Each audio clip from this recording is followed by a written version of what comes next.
Tec Sounds presents EduTrends.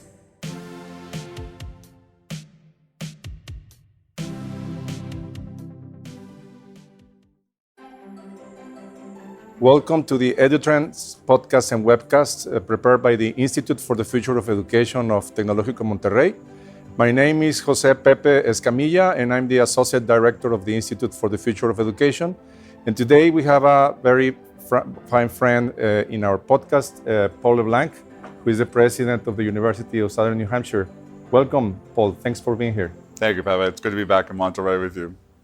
Thanks.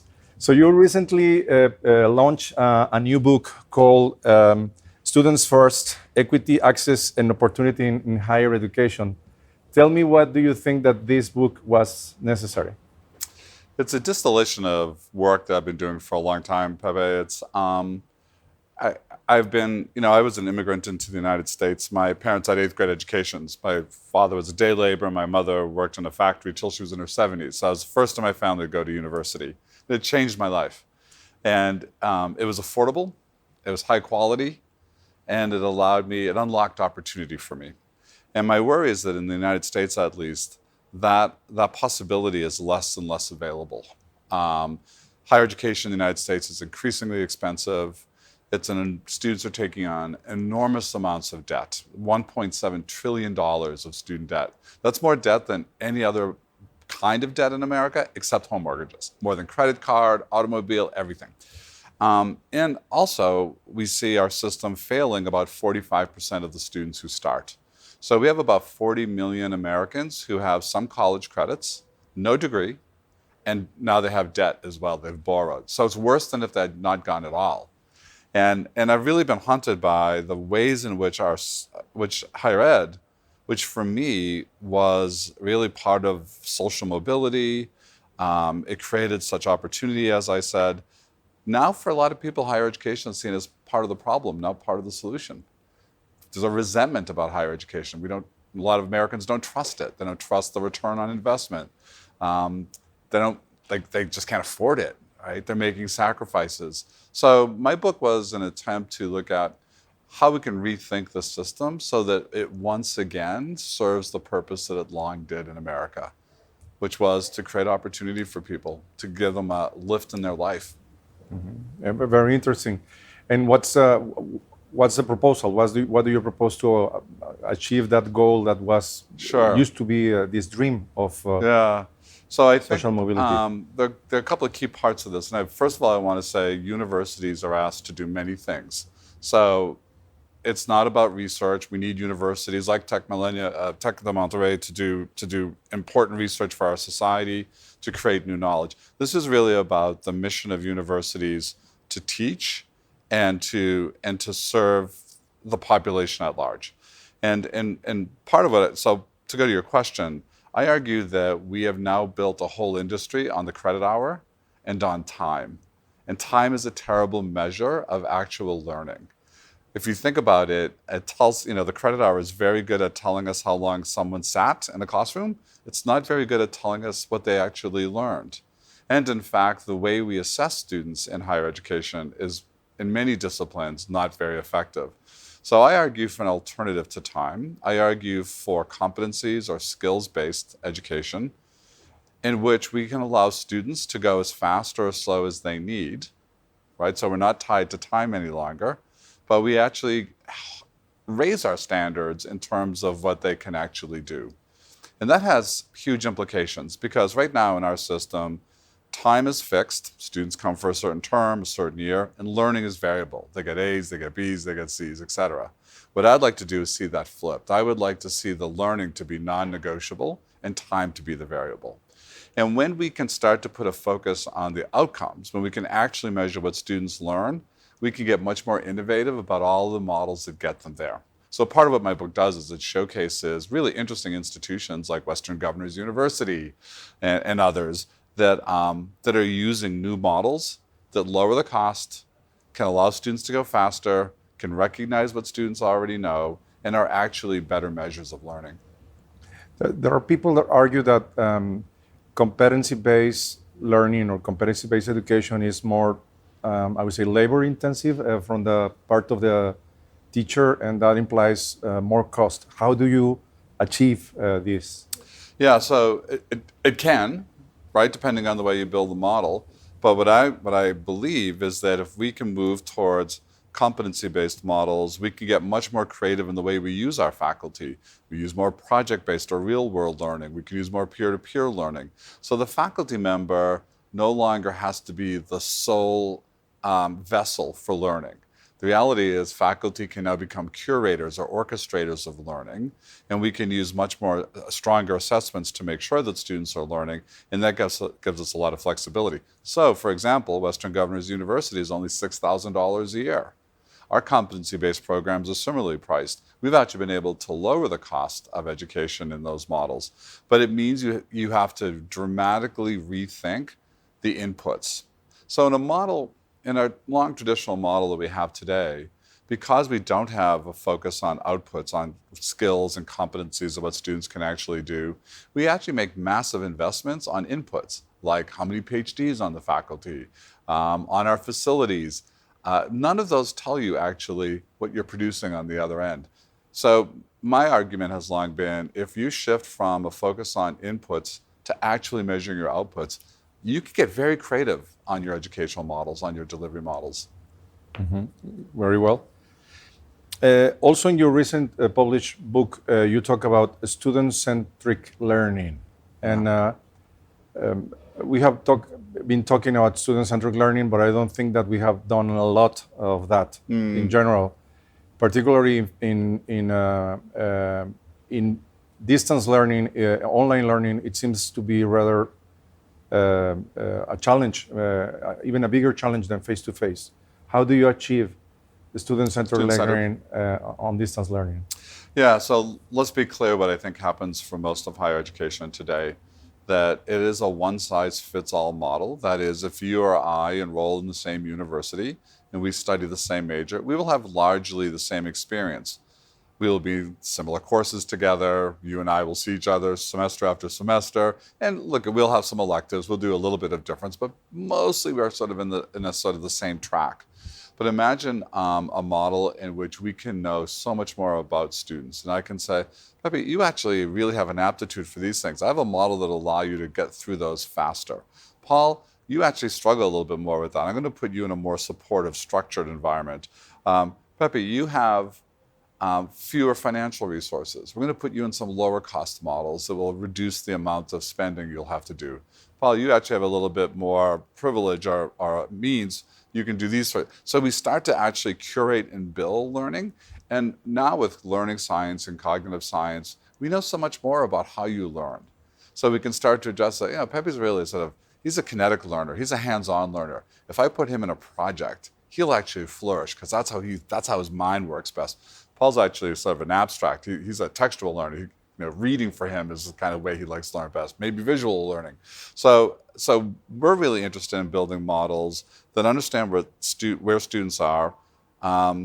You might have worked in industry for 5 years. Can we measure through prior learning assessment and get you some credits already so that everyone has a curated learning pathway that's really well suited for them? And the well suited part of this is important because it's not just the question of how do you best learn, what kind of classes or instruction do you best sort of respond to, but it's also your life circumstances. And most of higher education just doesn't care about that. We never ask that question. And I think this is the future. If you think about this, Pepe, we talk about more personalized medicine, right? We talk about the ability to personalize our choices in all kinds of venues in our life. But education has been very slow to get there. And I think we're on the cusp of that today. Can I give you one example? We're working right now with Google. We're just announcing what they're calling a PLA moonshot, a prior learning assessment moonshot. Working with Google to use really machine learning to be able to look at your background, the previous jobs you've had, the kinds of things you do, to see if we can discern what competencies or skills you already possess and assign credit to them. That would be a model that allows us to really adjust to you as an individual. That sounds very interesting.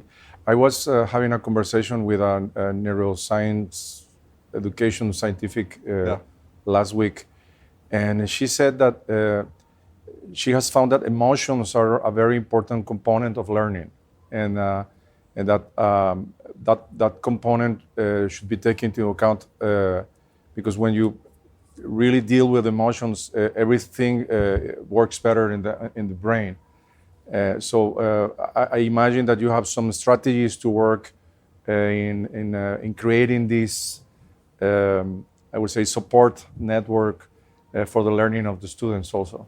Yeah, and the part that we so often want to talk about curriculum and we want to talk about the structure of academic programs, but I think probably the single most important part in this mix is exactly what you said, which is, can we know the student as a full human being? Do we know them holistically? So I love small colleges, and part of what I like about small colleges, ironically for someone who has 180,000 students, but what I like about small colleges is that there's a greater likelihood that a professor or staff person will actually know you, right? Who actually really cares about you. And the thing that's impactful there is not just simply that they know you, it's that you feel like you matter. You feel like you matter to somebody. And it's in that mattering that you start to engage learners. So there's a wonderful sociologist at Brown named Greg Elliott who writes about mattering. And he writes about, for example, the ways that in very elite universities, a kid from the working class, like my background, they arrive and even though the school might make tuition possible for them, on day one, there are a million little signals that say to them, you don't really belong here. You don't really matter to us. And it's very hard for that learner to thrive in an environment where they feel like they don't matter, to your point. So in our big model, our online model, right, was 180,000 students, so one of the first or second largest university in the United States. The critical piece for us is the relationship of our academic advisors with our individual student. It's how we get at this question of their emotions. And those academic advisors, I often say, they're more like life coaches, right? They work with the students. So, our online student is 30 years old, they have a couple of kids, they have a full-time job, and now they're coming back to finish their college degree. And you're online, it can feel very isolated. You're not seeing a lot of other students in class, in a physical classroom. But that advisor who's checking in on you, who's saying, hey, Pepe, how are you? And is everything going okay? And let me get you set up for your next class. And on the phone, you say, God, I don't know, maybe I shouldn't be trying this, it's too hard. So, oh, why do you say that? Now we have this conversation, and you give me some faith and some confidence again. This is really critical to our success, actually. So for all of the conversations that I end up having about innovation and technology, I always come back and say, it's actually the human factors that are most important. Mm-hmm. We say high tech, high touch. Yeah. We need both. Yeah, and I think it's a really lovely phrase because when I describe our advisors and how important they are, we use a lot of technology to help them do their job better. So we have a very robust CRM. We have a very large data analytics team. We have 70 people doing data analytics in the US and in India for us. We are monitoring every student 24/7. We know when you're struggling in your classes. Sometimes we see your grades before you do. So when that advisor comes in the morning, they open up their computer and they now say, oh, wait a minute, I need to check in with Pepe. He struggled on 2 exams last week, or he struggled in these assignments. I got to find out what's going on. So they're not waiting for you to get in trouble. They're calling you proactively. Pepe, what's happening in class? It seems like you have a little struggle. And you say, oh my God, I had a terrible week. My children were sick. My work was crazy. I'll get back. I'm good. I'll get back on track. So we're like, okay, he's good. But you might say instead, oh, I don't know if I should do this. I'm thinking of dropping out. It's in that moment that conversation can be critical to keeping you engaged and successful, getting you more resources. Oh, Pepe, I didn't realize you were struggling with your writing. Let me connect you with a writing tutor, right? And now I'm starting to point resources to you. And that, again, is this notion of, it's one of the ways we get at a personalized learning experience. You have someone who's actually adjusting the resources of the university, not waiting for you to go find them. When I hear you saying this, I wonder why doesn't every university in the world do that? It's yeah. So in part because we get so consumed with the sort of design of our product, if I can use that phrase. In fact, let me open up the aperture and get at this question in a little slightly different way. It's often said that all organizations have to be good at 3 things. They have to be good at at operations, right? Everything works well, your policies work well, your systems work well. They have to be good at product, so the design of what they do, and they have to be good at people. And if you think about Amazon, but the old saying is like, you have to be good at all three, but everyone plants their flag in one as their primary focus. So Amazon's all about, we're going to be great at operations. We're just going to be amazing at operations. Apple would say, we're going to be amazing at product. We build amazing, beautiful design. Everyone loves Apple products because of their design. And if you're a Nordstrom's or the Ritz-Carlton, you would say, we're going to plant our flag on people. We're going to give you an amazing customer experience. And higher education, if I can use the analogy here, really we spend a lot of time on product. We'll talk about curriculum all day long. We'll talk about the design of programs all day long. We spend enormous resources on the faculty and the design of and the support of and the physical facilities around the classroom. Student services is sort of a secondary thing. It's not the highest status in the place. These are not the jobs we pay the most for. We kind of let the student affairs staff think about that. It's sort of a secondary, right? We don't plant our flag on people, honestly. In our model, we would say we need our academic program to be very well designed. It's got to deliver what students need from it. But our primary focus is actually going to be on the human factor. And that's different than most of higher education. If I were to ask most of my colleagues where they spend more of their time, they spend much more of their time on questions of programs, product, right? Programs, and their curriculum and what people need, and do I need 2 more faculty to deliver this engineering program, and do we need this new technology because that's right, and they leave the student, the human being, they leave that to the dean of students. And do you think that higher education should look more at people than what they do? Do you think that's I think it's actually this will sound like I'm trying to sort of pitch a new book, but I have a second book coming out next year, and that book is asking the question, why do large-scale systems and organizations so often actually ignore and even dehumanize the very people they're meant to serve? So anyone who has had an encounter with a large healthcare system has experienced dehumanization. I'm made to wait, my doctor doesn't talk to me, there's no respect, I'm lumped in, right? Like, we've all had that experience. I would argue that much of our K-12 system in America dehumanizes students. It doesn't recognize their creativity, it puts everyone on a conveyor belt. In poor communities, it's often quite terrible. Criminal justice system doesn't even pretend to dehumanize. And I think higher education often dehumanizes in some ways. And so my book is really looking at this question of how do we rehumanize our systems? How do we rehumanize our universities? And I spent a lot of time interviewing people. I've interviewed people who work with refugees at the UN. I've worked with people who are reinventing healthcare systems. I've interviewed people who deal with mental health and substance abuse treatment. And all of them, the key to fixing those systems is putting people back at the heart of things. I talked to a guy who did an amazing job. He took the University of Utah healthcare system from one of the poorest performing healthcare systems in terms of patient satisfaction to #1 in the country. Completely flipped it. And when I asked him, and they did lots of things to get there, which we could talk about.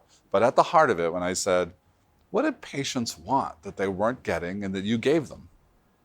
And he said, they wanted to be respected. They wanted to be heard. They want their doctor to talk to them like a human being, not talk past them, right? They want them to take an extra few minutes to listen. And we know this, right? There's research that shows when physicians spend even 10 or 15 minutes more with a patient, that malpractice lawsuits go down, even when the doctor makes a mistake. But what happens then? The patient says, well, I know, Dr. Snow, he's a good guy, like everyone makes mistakes. That can happen, like, no, I don't want to sue him, right? So you might say, well, wait a minute, there's so much pressure on the healthcare system. If you just keep adding 10 and 15 minutes to every patient, your operations, right, the operations are going to go away. But there are interesting healthcare systems saying, no, we can switch this up, actually. So rather than the doctor spending more than, there's one wonderful healthcare system in which they use healthcare coaches. So they actually reduce the amount of time with the doctor. Not more, less, but they increase the amount of time with a healthcare coach. So when the doctor says, hey, Pepe, we got to work on your diet. Like, you're borderline diabetes here. We got to look at your sugar. I want you to cut down on your salt, etc. Okay, doctor, leaves. You know what happens most of the time? Nothing. That patient comes back 6 months later and they have all the same problems. But with the healthcare coach, doctor leaves, not healthcare coach says, all right, Pepe, who does the shopping in your household? Well, I don't get around very well, so my niece picks me up groceries every week. What does she buy you? Let's go down the list. Now let's get her on the phone. Right? And that healthcare coach works with you. They've been, and this system has driven down the cost of patient care on an annual basis in dramatic ways. What do they do? More human time, less of the expensive clinical time. It sounds counterintuitive. Like, don't you want more time with the doctor? I'm sorry to interrupt. Is that what you do in the university with the advisors? That the advisors are the primary and the teachers relationship. Yes, because when a student in online goes from class to class to class, every time they go to the next class, they have a different faculty member who in many instances is meeting them for the first time. They don't really know them. But if your advisor stays with you, as our advisors do through your whole journey, they get to know you. You have a relationship. We just did 5 graduations in November because we were making up from the ones we had to postpone because of the pandemic. And then also we do a fall graduation. So we did 5 graduations on a weekend. Thousands of people flew into Manchester, New Hampshire from around the country and outside the country even. And they've never been. So they did their whole experience online, but now they're going to walk in their gown. It's very emotional. You know what the most emotional moment is? When a student meets their advisor for the first time, because they've been together, they know about their kids, they know about it. It is remarkable. I just had a student reach out to me who has actually had to pause his studies because of cancer treatment. And so he hasn't been in class with us for months and won't be. His advisor still talks to him every week, even though he's not a student right now, but they have a relationship and she cares about him. And he wrote to me to say, you have no idea how much this matters to me. That's powerful. That's powerful. Very powerful. And look, most of us did our best learning because someone took an interest in us. I can tell you the names of the faculty who changed my life. What happened? They get to know me as a person. So in this new book that I'm writing, the first chapter is about mattering, because it's the most fundamental human need. We need to feel like we matter to somebody. The second chapter is about aspiration, because in all of those faculty that were so important to me, and I suspect you would answer the same way, they didn't only make me feel like I mattered, they actually challenged me to do better, to lift my sights, to dream bigger dreams for myself. It was a faculty member who said to me, where are you going to graduate school? When I didn't even think I was going to go to undergrad, right? As a working class kid. So it was a big deal for me to get my bachelor's degree. And in my senior year, she said, Dr. Helen Heineman, and I still stay in touch with her. She said, where are you going to graduate school? I said, I thought about graduate school. Like, I didn't even think that was something it wasn't even on my radar screen. And she said, what are you talking about? And she kind of grabbed me by the scruff of the neck in a sense and said, okay, we're late. We got to work on this. And she's the one that got me into graduate school and then launched me into a career in higher ed. Very interesting. There's some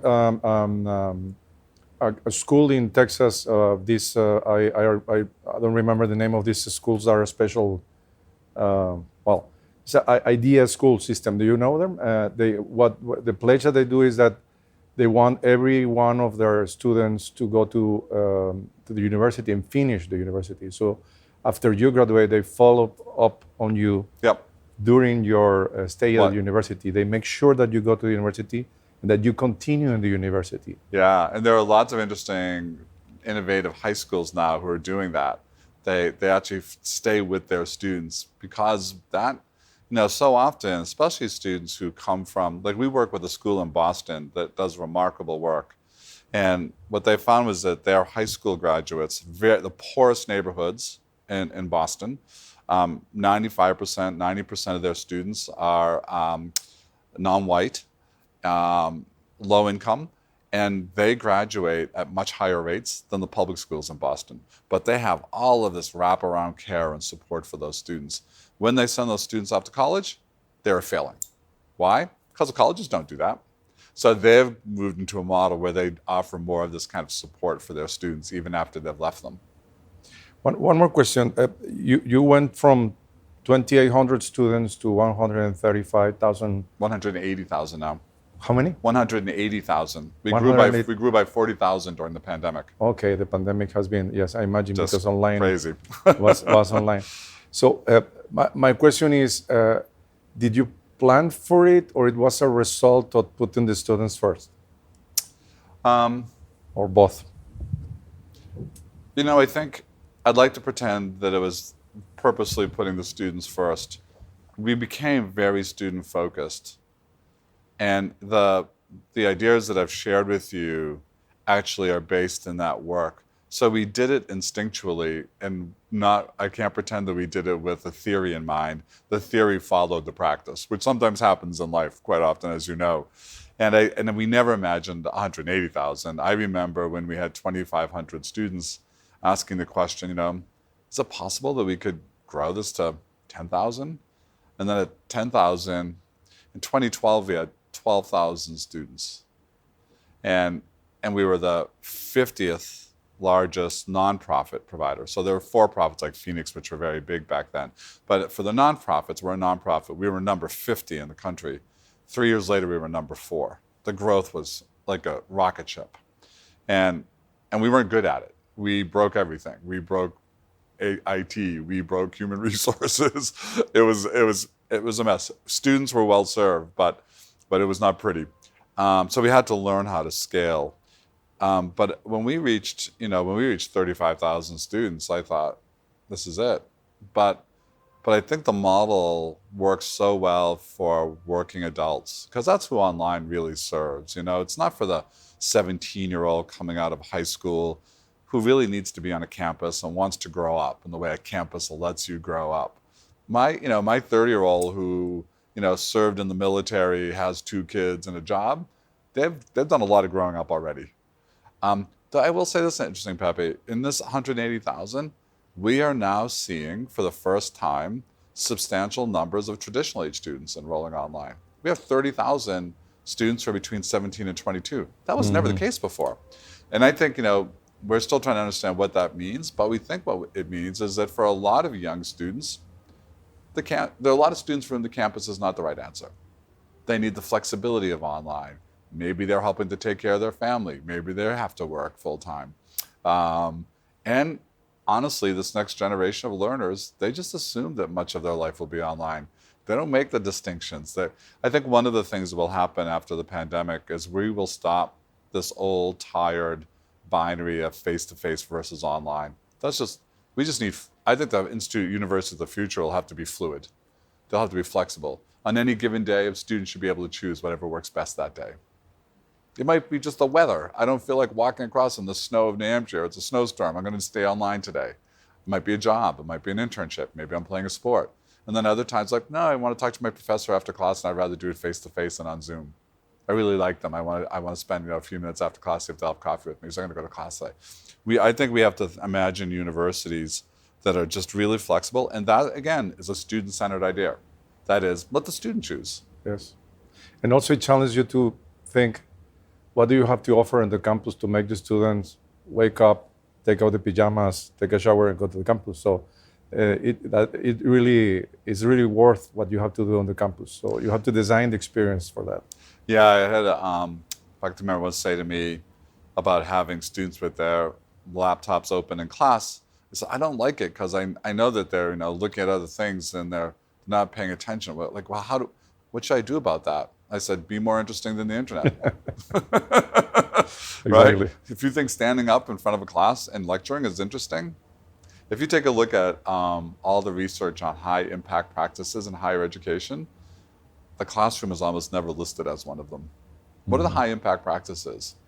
Hands-on learning, internships, study abroad, right? Like these things that immerse students are the ways that students tell us that have been most impactful on them. Okay. Well, one last question. What's in the future for the University of Southern New Hampshire? It's interesting. I think we're looking to expand more internationally. We see enormous need globally, and we just can't build enough traditional campuses to meet that need. I think increasingly, if you don't have a post-secondary credential, maybe not even a degree all the time, I think you will struggle in a global economy that's technological and interconnected. We are moving, as so many are in the US, into micro-credentials. So there are now almost 1 million micro-credentials on the US higher ed market. It's a mess. There's no clear taxonomy, there's no agreed upon nomenclature. But what we know is that students want shorter term, a lot of students want shorter term learning, laser focused on skills, tied to an in-demand job.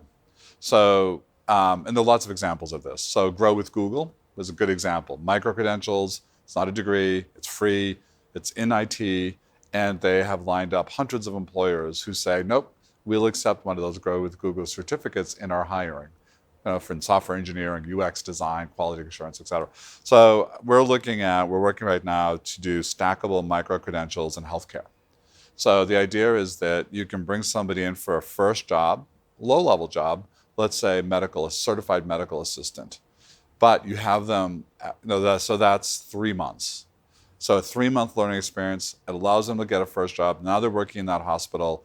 Now they can start working on the next micro-credential and earn while you learn model. They are bringing in income, helps pay for it, and the hospital starts to upskill their employees. So what we want to do is guided pathways. And you can imagine that at some point, those pathways will diverge. So I came in as a medical assistant, and I start building towards, maybe I'm going to be a limited nurse practitioner. But I realized I don't really have an aptitude for the clinical stuff. Like, I'm just not good at the clinical. So I'll have another pathway. Maybe it'll be into healthcare analytics, maybe into healthcare administration. And if I do have that aptitude, then maybe I have a pathway all the way up to being a nurse and a nurse practitioner.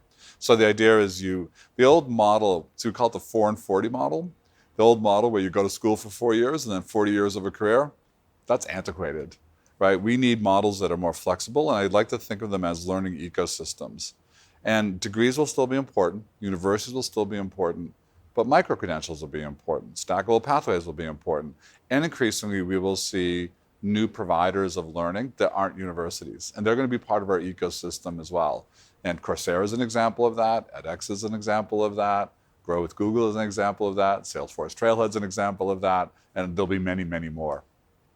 I think it's an exciting time. I think we're moving away from our old industrial model, standardized curriculum, one size fits all, production model of churning out students, to a much more flexible, technologically driven, student-centered model that's much more well adapted for the world in which we find ourselves. And a model also where the university becomes the partner for learning of the students for the rest of their lives. It's not only a 4-year degree. That's right.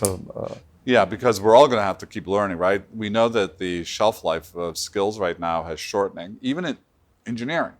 I was talking to the president, a colleague, a friend who heads up a very well-known engineering-focused university, whose name I won't repeat, but she was saying that her challenge is trying to help her faculty understand that the skills you're teaching to in your classes, they're only good for 3 to 5 years, probably not 5. So we now, and her challenge, her question is, are you sure that our engineering graduates have those macro level skills to be ongoing learners? Because they're going to have to retool again and again. And even if you don't change your job will change under you. So are you prepared to do that? And it's interesting because IBM talks about T-shaped graduates. They want you to be, at graduation, they want you to be deep in a field so you can have that first job and be competent on day one. But they also want those horizontal skills, like critical thinking, right? All of those other skills. Sometimes we call them soft skills, ironically, because they're hard. But I call them power skills. Yeah, our enduring skills. There's lots of great power skills. I love power skills. But they want you to have those skills so that you can continue to be an active learner. And you're going to think about that ecosystem model again. We will all be dipping in and out of learning. And sometimes you're going to need 2 hours. Maybe you're a software engineer and there's a new routine in Python. It's like, I just got to master this routine. Like, I just read about it last night. I just need the 2 hours. Maybe it's 2 days. Maybe it's 2 weeks. Maybe it's 2 months. And maybe sometimes it's a 2-year degree as well. Degrees will be important, but we'll have to have that full range. So yes, we will have that. And I think of our campuses then as also being more fluid and flexible tools. So the campus as this kind of fixed entity, I think, has to give way to the campus as a place that students use, like a tool in their toolkit. But that toolkit could include learning out in the workplace. It could be, it could be online learning from other places. Like our challenge, and we're thinking really hard about this with our own. We have a small campus of about 4,000 students. How do we make it a more flexible, almost like a Swiss Army knife? Like I use the campus when I need it, but it's not the center of gravity anymore. Center of gravity is the student. What do I need from the campus right now? And maybe I don't need anything from it for a while. My learning is out in the world in some other way. Just a part of the ecosystem. Mm-hmm. Part of the ecosystem. Okay. Yeah. Well, thank you very much, Paul, for this interesting talk about what you have accomplished in the University of Southern New Hampshire, you and your team, but also what the future of higher education you think it should be. I think it would be very interesting for our audience. Thanks again. Thank you so much, Pepe. Thanks for having me. For more information, visit observatory.tech.mx/EduTrends podcast and ife.tech.mx. A special thanks to Tecnológico de Monterrey, the Institute for the Future of Education, and the Tec Sounds team. Tec Sounds producer Miguel Mejia, EduTrends producers Esteban Venegas and Cristian Guijosa. Post-production Alejandro Sanchez.